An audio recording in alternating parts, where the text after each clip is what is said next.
Good morning, everyone! It is a glorious Saturday morning, and for this week my wife has asked me to make a charcuterie board. Ever since I decided to make the rolling pin, the volume of requests for things to make for the house has skyrocketed. So here I am attempting to make charcuterie board, or that's how you say this word, I hope. I have asked my wife here to draw a general unique shape of charcuterie board that she was thinking of, and proceeded to use the jigsaw to cut out the shape from this wonderful piece of walnut that I actually hope is dry now. I'm not too sure. I'm still not too good at cutting with jigsaw, so the wood I have cut up ended up being quite splintered and uneven in places I cut. Not sure how to avoid the splintering, to be honest. I even tried using the anti-splintering guard that came with the jigsaw, and unfortunately it didn't really prevent splinters. It just reduced how bad they were. So if you guys have any advice on how to eliminate or reduce splintering, please do let me know. I'd really appreciate it. Now that I have the general shape cut out, I proceeded to sand the top and the bottom of the board in order to eliminate any more splinters left over, and just to make the whole thing a lot more smoother, and to prematurely buff out any kinks in the wood. I know I could have waited until a bit later for that part. Once sanding was done, I couldn't figure out how to make the sides smooth. You can see they're a little bit bumpy, so that's where once again my router came in handy. I've really grown fond of using my router. I have used it here with the trim bit to make sides smooth and even, and it actually worked.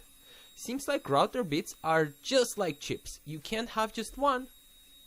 Now that the board is even and smooth, it was time to make edges nice. I have decided to use a round edge bit for the top of the board. I had my son help hold down the board for me since I couldn't get the dogs to hold it in place due to the old shape of the board, and I completely realized this is not a safe thing to do. But I couldn't come up with a better idea. I was being super slow and careful, and this video is sped up, so it's not like I was rushing to cut my son's fingers off. Once the top edge was rounded, I have decided to use my new decorative bit for the bottom edge of the board. It ended up looking really good. I was quite happy with it.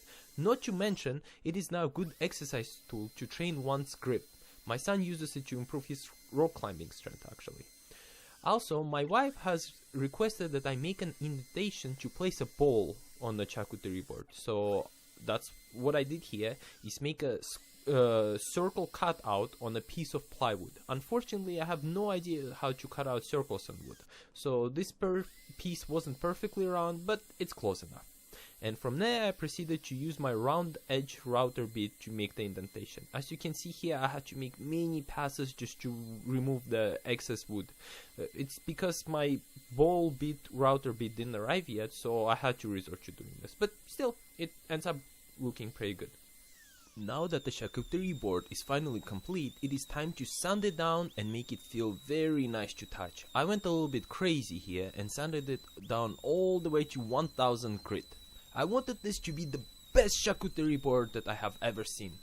And actually, now that I think about it, this is the first charcuterie board I have ever seen. I haven't seen any besides this one, so yeah. Anyways, there we go, sanded down to 1000 grit of shininess. Time to apply some oil. I have added oil to the top of it, let it dry for the day, then added it to the bottom, let it dry for the day, then did the same thing again for top and bottom, because this wood seemed to be really thirsty. But then I never worked with such a giant piece of wood before, so maybe they're always thirsty when they're this size, who knows. I see everybody and their grandma always apply beeswax to their wooden creations, so I thought since this will be holding food and will receive some level of abuse, why not just apply beeswax and see how it goes? So that's what I did. Lots and lots of beeswax was applied. It did give the wood a very pleasant feel, I'll be honest, so I might go ahead and use it in more applications in the future. And well, with this, my charcuterie board is completed! It's been a week and I still have to see any food be given to me on that board, but I'm sure this weekend I'll get something tasty. I did enjoy this project and was pleasantly surprised by just how few tools this required. All you need to make a charcuterie board is a jigsaw and a router. That's it. And I got to play with a big piece of wood too, so bonus.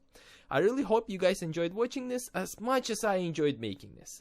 As always, if you have any tips, feedback, it is always very welcome since I'm still a beginner. Thank you so much for watching, and I will be seeing you guys next week. Bye bye!